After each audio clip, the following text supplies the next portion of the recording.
Hey kids, it's Bobo here, and you're listening to the wildest, most far out, wiggling podcast, Anime Egotists. We love you, beauty. And welcome back to the Anime Egotists, where the villains don't care about us enough to protect us. You might be thinking, oh, well, you mean the heroes, right? I'm like, no, the villains. Like, we're not even worth being henchmen. Yeah, we're low-ranking henchmen. We're the pawns. Basically, yeah. My name's Alex, and my persona. Actually, no, I have nothing bad to say about my persona. It's a good boy, girl, alien, whatever it's supposed to be. And I'm Richard. I don't know enough about personas to know what mine would be. Yeah, and Persona has had endings, just like, every other anime, for better or for worse. And last time we talked about anime that really just did not end on the right note. Yeah, for that, there were a whole bunch of reasons. Some of them were just things didn't go exactly right at the end, or to anywhere from that to unfortunate passing of the author and stuff that didn't allow for the story to be concluded. So it all just sort of depended on what happened. That's correct, but this time we got something a little different. We have the best conclusions to an anime. The conclusions that made us go, wow, that did a really good job of tying up everything together. Or just a whole variety of other things, whether they were funny, whether they were good, whether heart-wrenching, everything in between. Exactly. So, yeah, we'll go more into detail as we go through them and explain as normal, so. That's right. So, should I start us off? Go right ahead.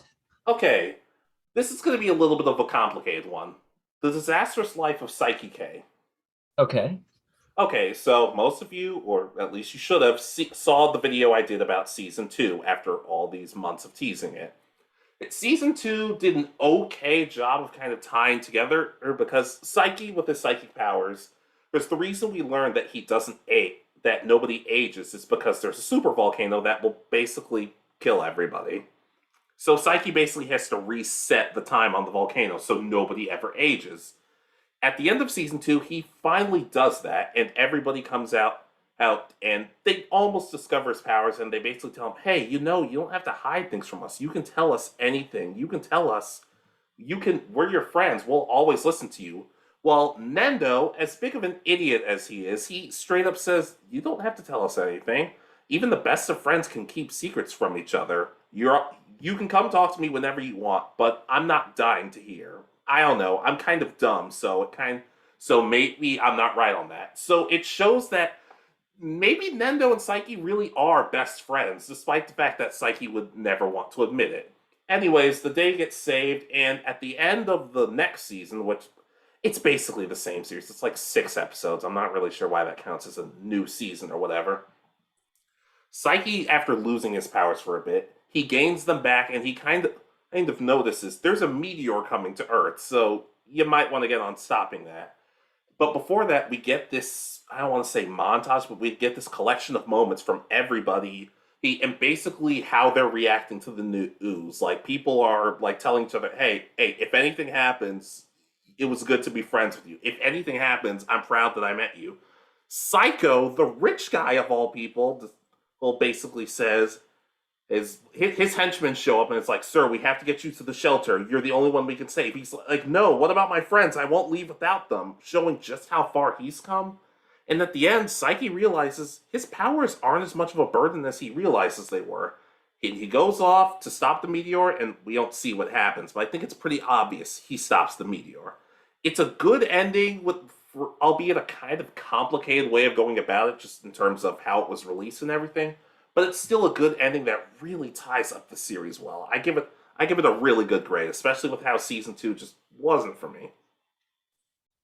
Yeah, I have vague recollections of at least the end of Season 2. I don't think I was around when you watched Season 3, but Season 2, I remember you not enjoying most of it, but I think you even made me sit down and watch with you the final part where he is resetting the Earth with the volcano part. I don't ever remember making you sit down for that. But yeah. But like I said, it's a good ending, and it's one of those that I'm still not sure why people want this show back. It ended on a really good note. It ended on a really good note, so I'm happy with it, which is why it's on my list. Yeah, I can understand that. And yeah, it sounds like it ended better than the last few episodes that I remember you really talking about the last few times. Yeah, like I said, it's not a bad series. Just gets kind of lackluster at points, but overall, Psyche K, all of it. All right. So my first one is Assassination Classroom. Mm-hmm.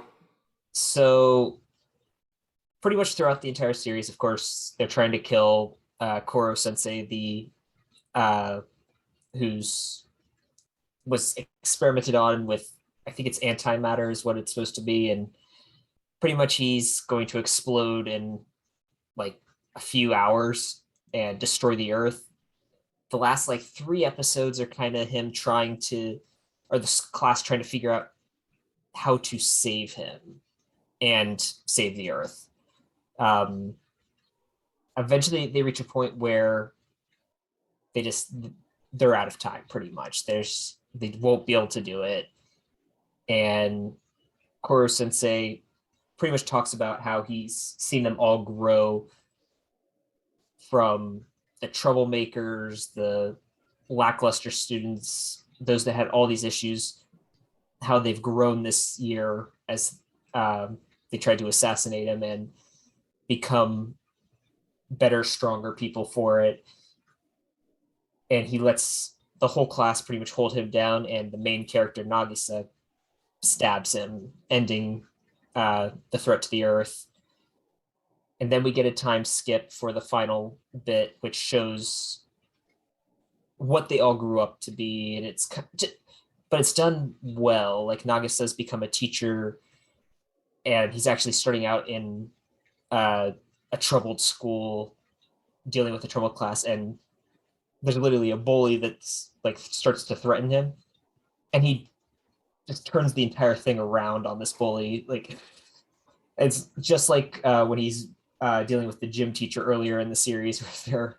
So it's really nice seeing all this stuff, and you see that they all come together to celebrate Koro Sensei at the end. It's really nice. Yeah, I find it. I do agree in some senses, but I guess like a lot of people have told me, well, I kind of wish Koro Sensei would have lived, and I'm like, I understand why you would feel that way. At the same time, I'm like, it makes sense. It made sense.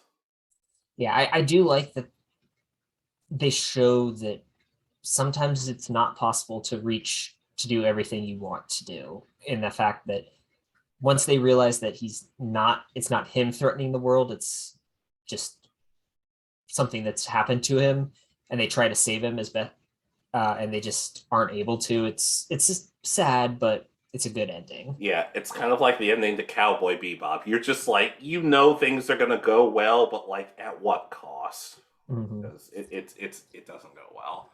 Oh, but overall, yeah, I can co-sign on to that. I can co-sign on to Assassination Classroom's ending. All right. So your next one? All right, love Chunibyo and Other Delusions, specifically season one. Specifically season one. Okay.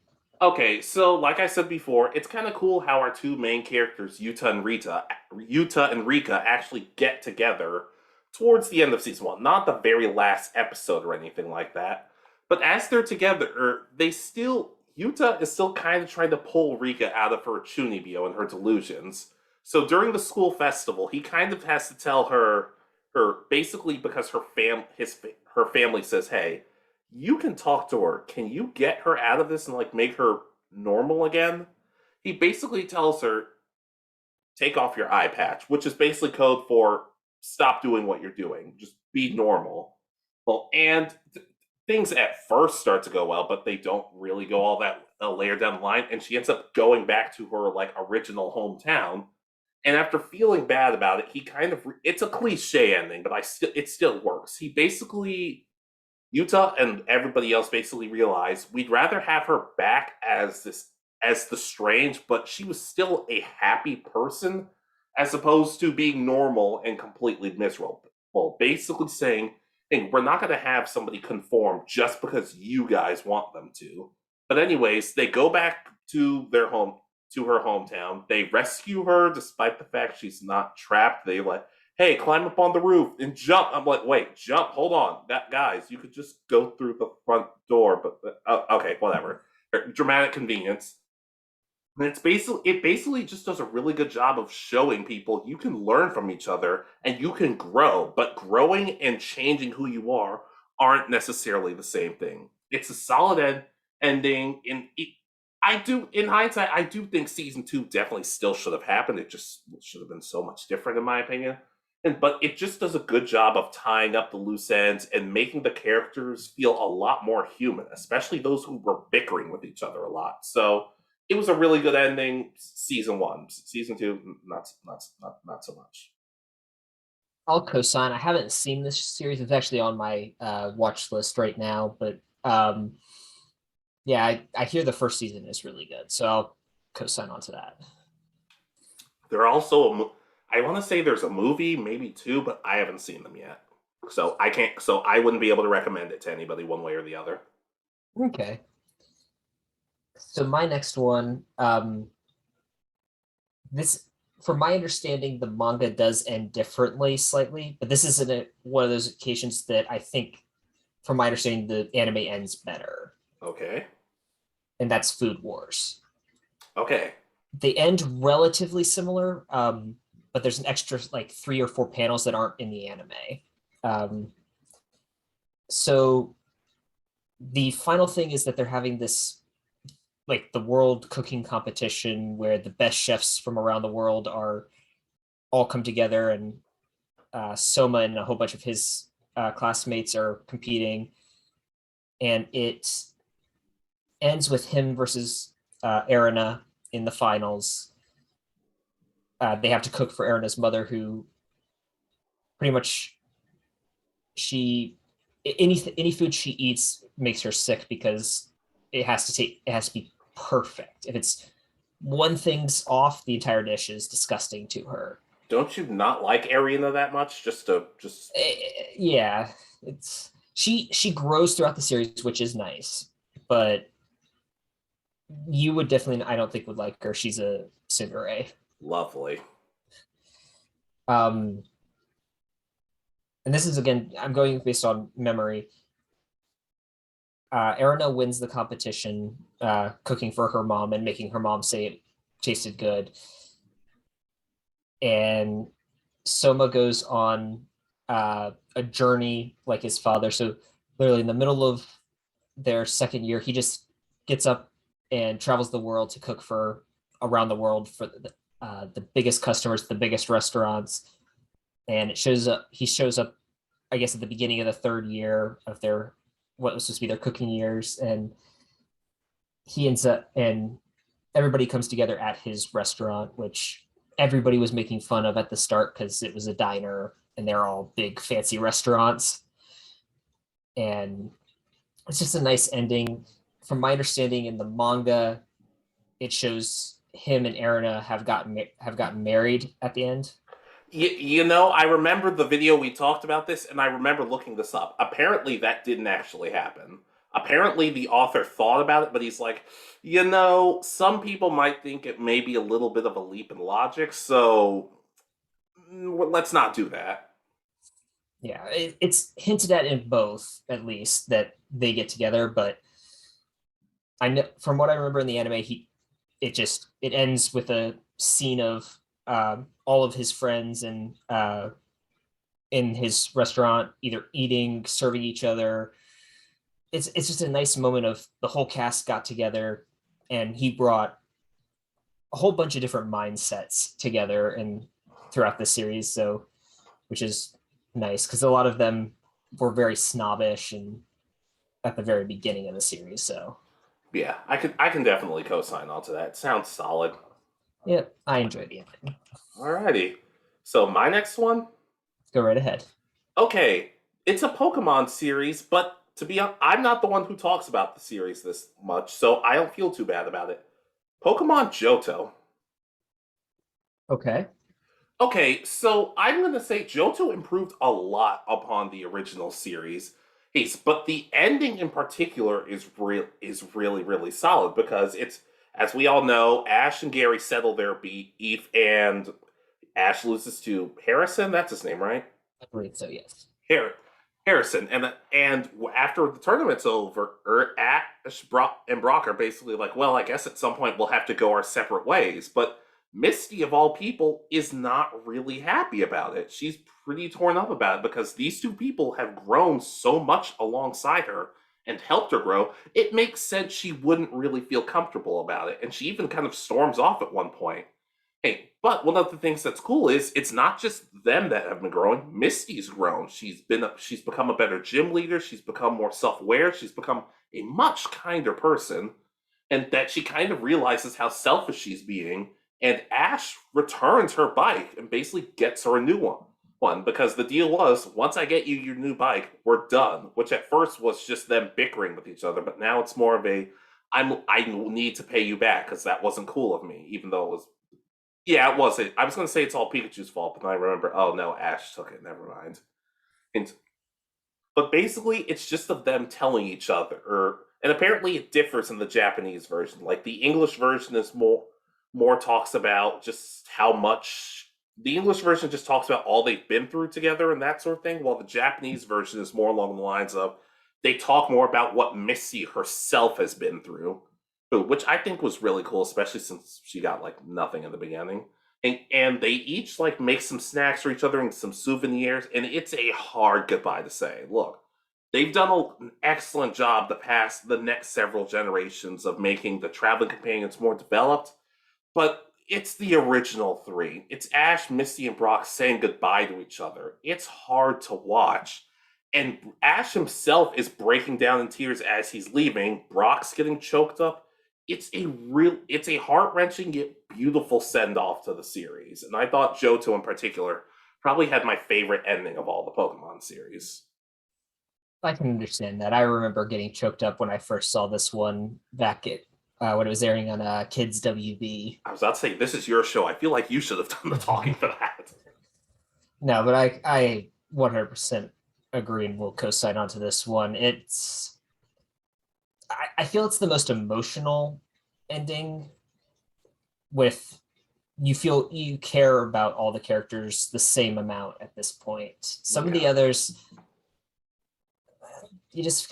I mean, they can get you a little choked up, but I don't feel they ever hit quite the same notes. Yeah, but like for all the love I throw the advanced generation, in the last episode, it's basically just like May's like, oh, I'm gonna go off by myself, so bye. It came so out of nowhere, and then you had Dawn being a Baneri model or something weird like that. This felt the most built up compared to all the others, which is why I think it's the best. Especially considering the last episode, Pikachu gets sick because of a Team Rocket. But remember, at the end of Johto, not Team Rocket, I don't know why I keep saying them. Pikachu ends up getting like sick because of its electricity. And the first episode of the next series is basically the Ash and Pikachu dealing with it. So it also is a good way to set up, oh god, what's going to happen next? It makes you want to tune in next time. So, Pokemon Johto, one of the most underrated series that does not get the respect it deserves. Yep, as I said, I completely co-sign onto this one. That's right. You're next. All right, so my next one is Moriarty the Patriot. So I watched this one relatively recently, and it's an anime retelling of the Sherlock Holmes stories. Oh, nice. So, in this case, Moriarty's playing pretty much his normal role, but he's got an end goal of bringing more equality to the British Empire.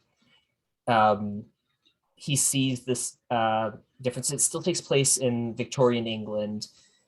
There's such a major gap between the haves and the have-nots at this point in English history. And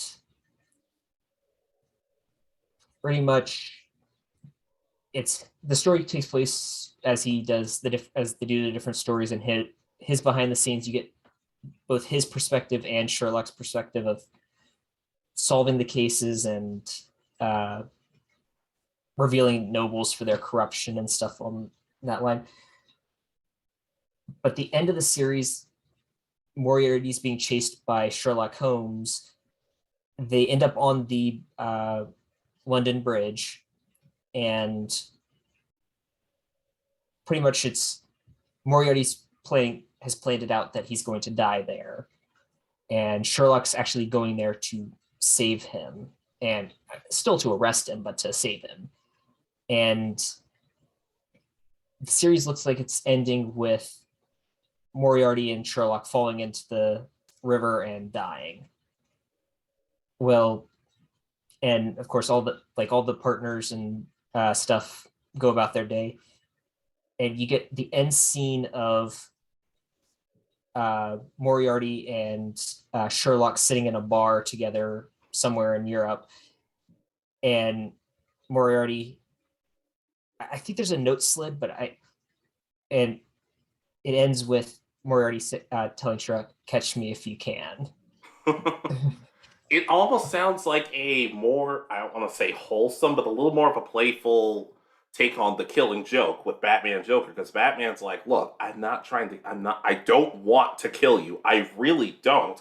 But we're running out of options here. Except this seemed to have a more pleasant ending because that it didn't end well. And kind of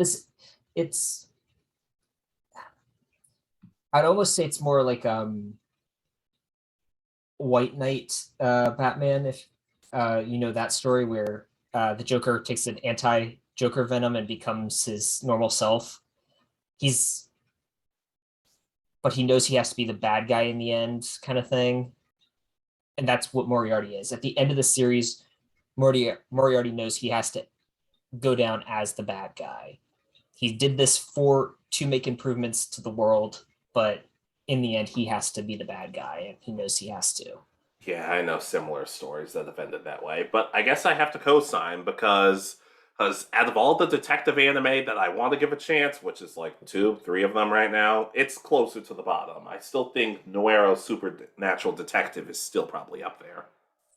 I can understand that. This is good if you ever want to know some of the Sherlock Holmes stories. From my understanding, they follow pretty closely to some of them.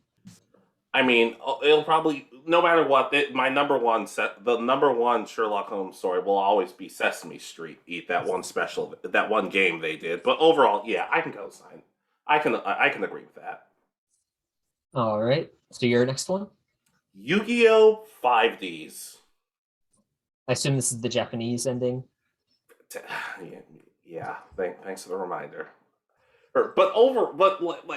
This isn't necessarily the showdown between the final, and the final, whatever. It's not necessarily that. It's the aftermath, because we get a little bit of a time skip, and the kids, Leo and Luna, they're now in high school, and Leo is I don't know the proper term he's a turbo duelist now, and his whole motivation was, I really want to be a turbo duelist because I look up to you guys. I want to be a hero. I want to help people. Well, Crow is leading his own team because the Team 5Ds has since split up and all gone their own separate ways. But then he decides to leave Leo in charge of his own team. Jack is still...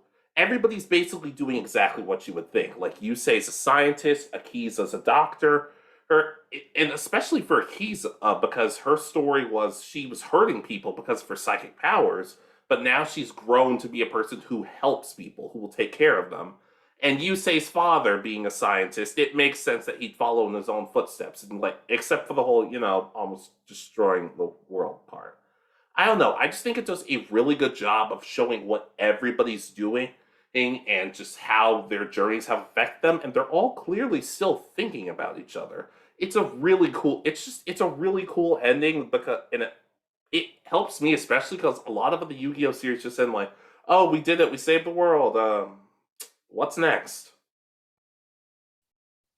Yeah, I mean, at least the original series ended with, okay, the temple's collapsing, the pharaoh's gone on to the afterlife, the end. And then GX, we don't talk about either of its endings because neither of them are good endings. They're not great. Hey, but Yeah. Even I am like neglecting one little part. Okay, Okay. one major part. Okay, so before they say goodbye, everybody has to say goodbye to each other basically before the time skip. But the one that everybody talks about, the one that everybody focuses on, you say and Akiza's goodbye to each other. As much as I hate the cliche of Akiza basically trying to confess to Yusei, but then she stops herself and she basically thinks to herself, we're going on our separate ways. Confessing now really wouldn't make a whole lot of sense. Still not huge on it, but I'll take what I can get. And they basically have a moment where they tell each other, I'm glad I met you. I'm glad you're in my life. Even if you are kind of scary. And you guys know me. I'm not I like if people have a romantic moment, I don't really care. It doesn't mean anything. It doesn't impact the story. Right, but they have a romantic moment. They're looking at each other, they're holding hands, and then it cuts away as they say goodbye, and everybody universally agrees there was a kiss there, and even I was like, son of a bitch, why don't you show it? These two are yeah, whatever. It's a great ending. It's an emotional one, and the the background music in particular is excellent. It really helps set the mood. I wish more Yu-Gi-Oh series could follow this path, but Yu-Gi-Oh 5D is an awesome ending, excellent, just everything. And by kiss, you mean that he puts his face in Akiza's thing and turns to his motorcycle, correct? No, I can't. No, once you start watching 5Ds more, you lose your tolerance for those jokes. And even little Karibo himself has said, "I regret those jokes because 5Ds is like really good." And I'm like, it is, but you can keep saying that what you want about Zexel and GX, despite I love GX. But yeah, I can co-sign. It sounds like it has a much better ending than most of the series that I know how they end. So Yeah. yeah. All right. So my next one. Yep. God, I'm deciding which one of these. All right. So Space Battleship Yumoto, specifically just season 1. So the 2199. There's each season's its own story, and they're all good, but season 1 is just the best story because it all flows together correctly, and it ends with them making it back, having one final battle with God, what's his name? Vexler, I think is his name, is the leader of the bad guys in the series, and then they use the Cosmo DNA to rebuild Earth, and it's just a nice ending. The only issue, and I've mentioned this before, is that the captain dies before they get home. And as I said, this would be an absolute perfect ending if he had passed away as he watches Earth return to being blue and green. But they have him die as like right before the final battle and all that. So but he gets to see Earth, and that's kind of the thing. But I still would have liked it. Earth's back to normal, and now he passes on. I think would have been the perfect ending. What does your dad think about this ending? He enjoys it. I mean, we both watched this series. This was, I think, one of the first non-big animes that I watched, and that was with him. So Okay. Hey, I still think if you ever do a commentary on that show, you need to get your dad involved somehow. he might talk about it. I don't know. Yeah, but in all seriousness, I can co-sign on to that. It sounds like they tried to do an emotional way of, well, we lost the captain, so what do we do now? And that's how they kind of used it to propel themselves forward. That being said, him surviving just a little bit longer might have made the story, in fact, maybe even a little more emotional of that. Yeah, as I said, just the emotion of him getting to watch the Earth come back as he passes on, I think would have been perfect. Exactly. So, and I can co-sign. So, honorable mentions time. Yep. All right. Oh, this is gonna be a hard one to kind of. Let me put it this way: this is not necessarily a good ending, but it does fit the show. Bobo Okay. Bobo Bobo Bo. Okay. Okay, do you know the ending of this insane show? No, I didn't think it actually ended on our end, but I could be wrong. Well, oh boy, here we go. So basically, Bobo and friends are going off to fight the main bad of the series. You know, everybody knows the simple plot of Bobo. A man with magical nose hairs and transforming abilities with all of his friends made of jelly and other weird stuff, have to save the world from going bald. Anyway, he's over the course of the series, he's beaten people. They become his friends, like Soften, Jelly Jiggler, or it just everybody at this point.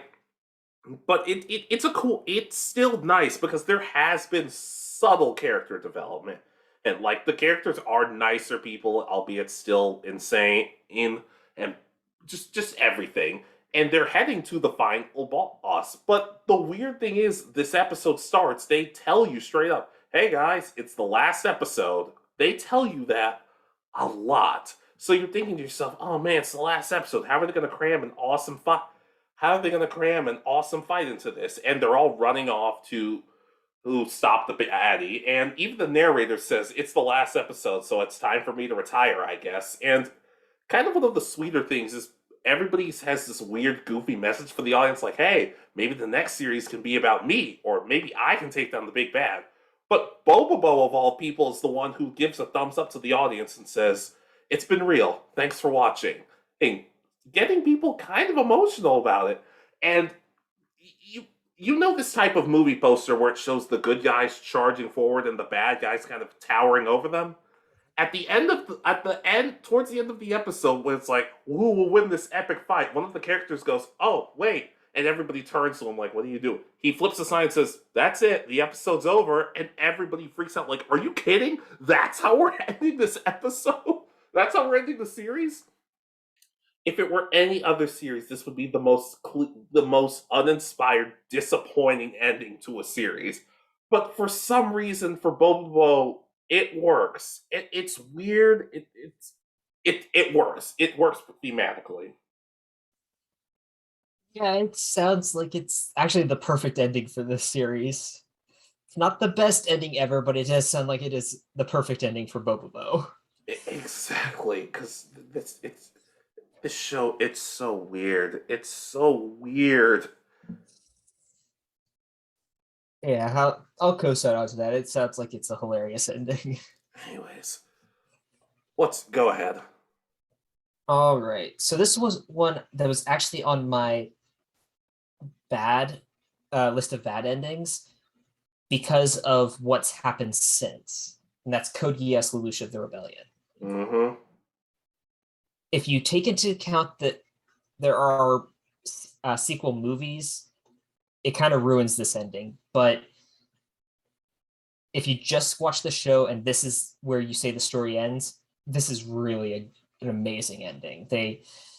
Our protagonist Lelouch makes the plan to have himself killed as the last great evil in the world to pretty much save the day. He has his best friend literally stab him through the heart, ending his life, and allowing his little sister to take the throne and build a better world. To be fair, you've done the same thing to me. You've tried stabbing me multiple times. Hey, I was only successful like 3 times. Yeah, that doesn't help me. But okay, but go on. But it's just with the sacrifice and all that, this is a really amazing ending. It's made a little bit less because there are sequel movies where he comes back to life, and that bothers me for the fact if you just watch the show, this is an amazing end to the story. Yeah, I can co-sign on to that. It kind of works, but at the same time, it I can understand why it could frustrate some people at the same time, though. Yeah, and I probably will never watch the movies just because I like to think this is where it ends. Alrighty, you live in denial. That's cool. Okay, my next one, Go right ahead. Naruto Shippuden. Okay, this one Okay, was on okay, my all right, list. all right, all right. No, no, I don't mean the. I'm sick and tired of you bringing up the war. So it's not the war Well, itself. no, this was on my list. Wait, what? This was on my list. This was one of my Wait, list. you're Jesus Christ. Let's just talk about it's. But considering it's on both of our lists and we both have the same amount, maybe that won't be so bad. Yeah. Okay, so look. I'm sick of you bringing up the war arc, so I'm not going to touch that. But in all seriousness, there is a good amount of finality to this. Like people are going, and I don't mean like the introduction into Boruto necessarily. It's just nice to see that all of these characters are kind of learning, like, hey, we have a time of peace right now. It's not the most interesting thing because a lot of the episodes are kind of a slog to get through, but it is just nice to see after everything they've been through, everybody's able to relax and everybody's sort of finding ways to get past all their issues. We get to see Naruto and Hinata's wedding, and we get to see the lead up with people trying to get wedding gifts, and Rock Lee can talk to Neji, who's a ghost, even though he should still be alive, but still. Well, it's weird, silly, and kind of unnecessary at times, but it is nice to see all of it. Exactly. And if you go back to just the kind of ending of the main manga where it's Sasuke versus Naruto in the Valley of the End again, that is a great conclusion to the series as well. They both, especially because that's what's supposed to end the original series. It's a great finale. They both lose an arm. They collapse, and you see the what is it? Unity symbol or whatever it is. Yeah, that they were that they brought up at the academy a few times. It's a really nice way. Naruto, and it ends with Naruto being, how to put it, very. I'm trying to think of the right term. He's so well respected now. He's reached that goal, regardless of if he becomes Hokage, which he doesn't in the series, but he does later in the sequel series and all that. He's reached the level of respect. I mean, not only does his nation love him, pretty much everybody in the world loves Naruto because he saved the day. Yeah, and it's a nice, and it's also funny to think Sasuke saying, Naruto, I lost this battle, but that doesn't mean I have to. You were joking about me having to marry Sakura, right? Nope. But we are, of course, ignoring probably the biggest thing that nobody has a problem with. Naruto asking Iruka, will you please be the father at my wedding? And, no, I'm not going to act like I kept a dry eye when he said that with everything, because you guys have to understand, whether strong or weak, Iruka was always there for Naruto. Oh, so Naruto showing that same level of respect and saying, will you please still stand by me as family through this? It's one of the most heartwarming scenes, especially when Naruto runs off and Iruka breaks down crying, and so did the rest of the audience, to be fair. Yeah, and it's such a nice build up to this moment because throughout this entire, is it like 2 or 3 episodes that build up to this? Something like that. When you see Iruka, he's constantly trying to figure out what he needs to say as his message to Naruto, pretty much. It's to Hinata as well, but it's more to Naruto for him. Yeah, I mean, I'm not gonna lie. The last several episodes with Hinata were not able to grab me, which is why it's an honorable mention. No, I can understand that. And this is where the series ends. There's nothing after it, so. Yeah, apparently so. Apparently.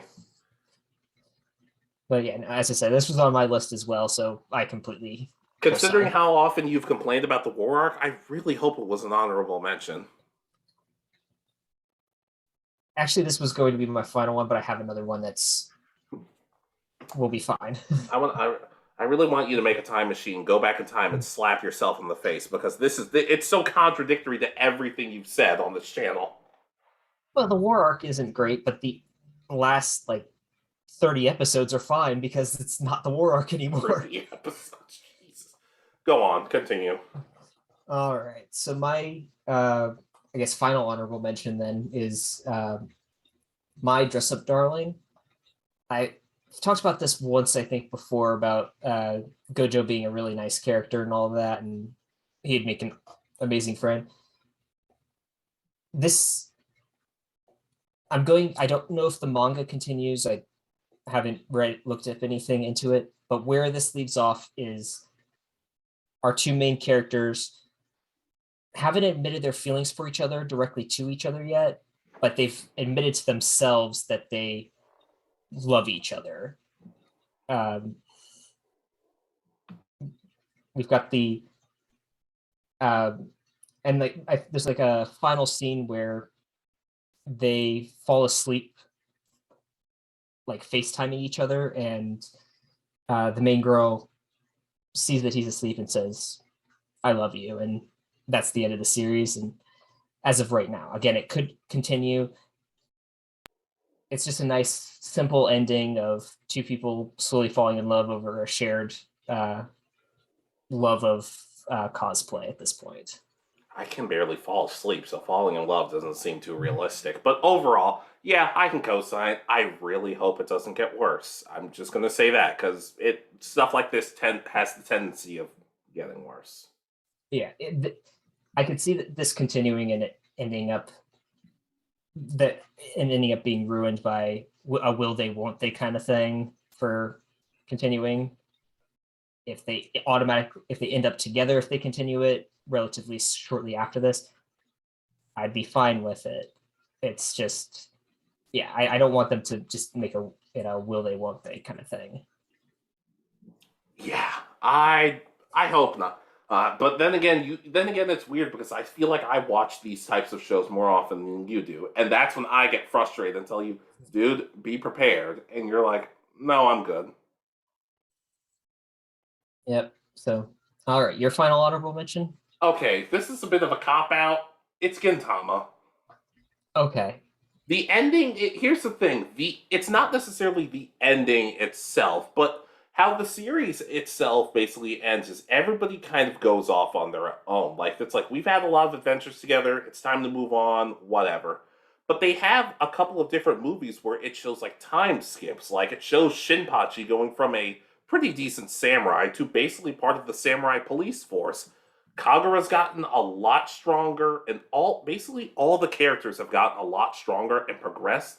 And even some of the villains from the series have changed, but not in like a what the hell is this sort of way, but in a way it's like it's believable. It makes sense. I just think I like that the series ended and then let the movies move on and do their own thing. It's like what the original Yu-Gi-Oh series did, except it's done like a lot better. That's basically all. That's basically all I have for it. Right? It just finds ways of being different, and the characters were developed basically through the movie. So I appreciate the ending that much more. I can understand that, and I hear this ending is really good. From my understanding, it's one of the best build-ups over a 15-year period. Yeah, especially when Toki sees his friends for the first time, but they're also different. He's like, "Who are you guys? I really don't recognize you." Then again, considering all the fourth wall jokes and how much stake the characters have in the writing, it's a good chance he was just messing with them. But who knows? All right. So my final one, or do you want to do your final one? Go for it.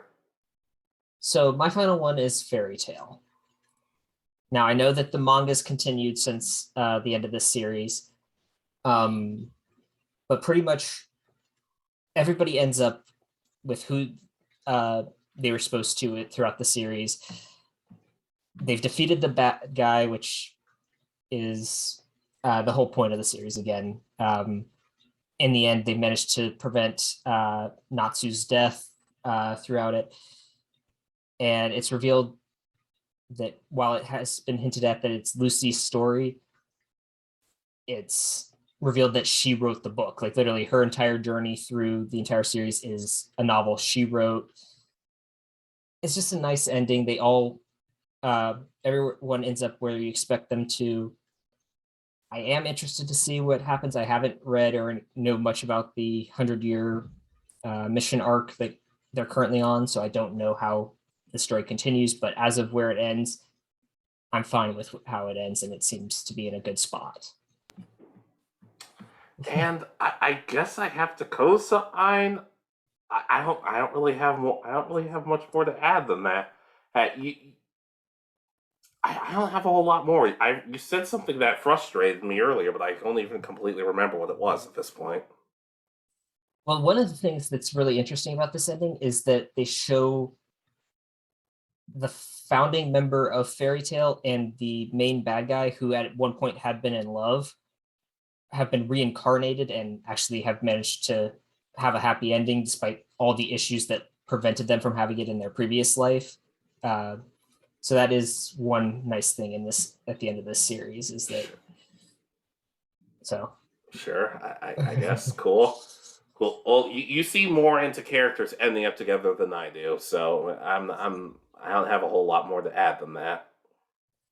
it's just because the throughout the story it's played up big is that they had a kind of a tragic romance that didn't work out because of a curse, and then now they're able to be together because of how they ended it. So Yeah. In all seriousness, I can understand that. And now we're gonna have people in the comments jumping in and saying, "So, what's your favorite? Since you're such a shipper, what's your favorite Pokemon ship?" And I'm just gonna be like, "I tried to warn you, buddy. I tried to warn you not to open the floodgates." yeah, I don't go into our comments that often, so I don't know. Yeah, obviously, if you really know Richard, you know it's Lieutenant Surge and Lieutenant Surge. That's the ship. Exactly. Perfect. Anyways, my last one. Yep, go right ahead. All right, so probably my favorite anime ending, in conclusion, whatever. Haven't you heard of Sakamoto? Okay. This is a surprisingly tear-jerking ending. It's really weird. So I've talked about it before. Sakamoto finds a way to make people better. The characters who didn't have a whole lot of friends in the series now have friends. The characters who are bullies aren't bullies. The teachers are getting better. But there's this one total jerk who basically, I guess, is the main bully of the series, and he's telling all the other bullies, "Hey, you guys have gotten soft. You need to basically show that we run this place." And one of the main bully, Achan, he's kind of like waffling on it. He's like, "I don't know. Don't get me wrong. The idea of like running this place does sound cool, but I've grown to really like care about these people." Well, and it's during the graduation ceremony, and the whole time, the main bully saying, "Hey, go! You need to take out Sakamoto," which Sakamoto's bested literally everybody he's ever been against. So I'm not sure why you're sending people after him. But Achan basically thinks, "No, I'm going to do this. I'm going to go back to the life I was living, which was not necessarily a great life." Right? He basically admits that he's been jealous of Sakamoto this whole time and takes I want to say it's a pipe of some kind, while Sakamoto is giving the graduation speech for everybody, since they're all first years. He takes swings at Sakamoto, and Sakamoto is either dodging or he's just letting himself get hit. His hands are getting bruised, and there are a couple people who are like, "Oh, this is a good show," and other people are like, "This is not supposed to be happening." But Sakamoto's giving his speech, and ordinarily with the characters like him, you'd be thinking, "Oh, well, it's just staying cool, calm, and collected the whole time." But he ends up saying in the speech, basically saying, "And sure, it's nice to be cool, calm, and collected, and have a strategy for something, but every now and then, running off on your instinct and your guts alone, that's pretty impressive too." And Achan is basically tearing up the whole time because Sakamoto almost falls off the balcony. But Achan, one of them falls off and they save each other. He's like, "How can I do that?" And Sakamoto just simply says, "With the help of your friends." It's a simple way of ending it. And then the hard part comes because Sakamoto is transferring. He's going to America to be part of the space program. Okay, cool. Well, but all the characters basically, they use this tradition in their class where they take pies and throw them at each other when they're celebrating. Similar to how in sports that people will shoot champagne at each other in the Gatorade dunking. That's basically that sort of thing. And the whole time they're saying, "Oh yeah, well, based on everything we're doing together," like for example, it was, how do I put this? Because the main girl was like, "Oh, well, I'll make sure you notice me this time. I'll make sure you care about me and we can fall in love." Of the main character he was helping out basically says, I'm not going to let my loneliness take over. We're going to be friends. I'm going to find more friends. And they're trying to hit him with these pies, but he's dodging all of them because, of course, he's perfect. But as he's leaving and they're all covered with it, they say, Sakamoto, I'm never going to forget you. And everybody's saying, we'll be friends forever. And Sakamoto, he's a nice guy, but I don't think he's ever been a moment where he actually considers them friends. But he looks up and he's trying to keep it together. But he walks away with the pie in his hands and he covers his face with it to basically show, so nobody knows he was actually crying. And at the end of the series, one of the teachers who was hard on him says, hey, who are you? I don't know who you are. And he says, I'm Sakamoto. It's a brilliant ending to a series that was cool, but like I would never have expected this from. Everybody learns, everybody cares about each other, and everybody gets better from it. It's a great story, and if Sakamoto never came back, I'd understand, but I do still miss it all these years later, and the ending really helped with that. Yeah, I need to give it another shot. I think we were starting to watch this, right at the end of our fourth year in college, so it was... Yeah, something like that. You got very busy around that time, so I'm just like, I just have to keep going and see just how does this go. Yeah, so it's been on my list again to go back and finish it. I think we watched like the first 2 or 3 episodes together, so... Yeah, it's only 12 episodes, so it's, 13 because there's an OVA, but the OVA almost doesn't even count. Sounds like a really good ending and something really nice, and a great way to end the series. Yeah, I agree. But do we have anything else, or can we close out before the internet completely implodes on us? Yeah, we can close out. Alright, so that's why we love anime endings. Sure, not all of them are great, but a lot of them can do a really good job of wrapping up what we see in the series. And that's why the endings really, really matter. But anyways, ladies, gentlemen, and others, what do you guys think? What anime endings are your favorites? Obviously, we had some pretty big omissions, but it would be boring if that's all we talked about. But let us know. Let us know if there anything you would have changed about said endings, just anything, let us know. Yeah, and do you agree with our picks, or would you pick some, or do you disagree with some of our picks? Let us know as well. Yeah, and be sure to smash that like button, stack the subscribe button, and pin that notification bell, and we will see you next time. This has been Alex. And Richard. And you have been listening to the Anime Egotists. Good night, and peace easy.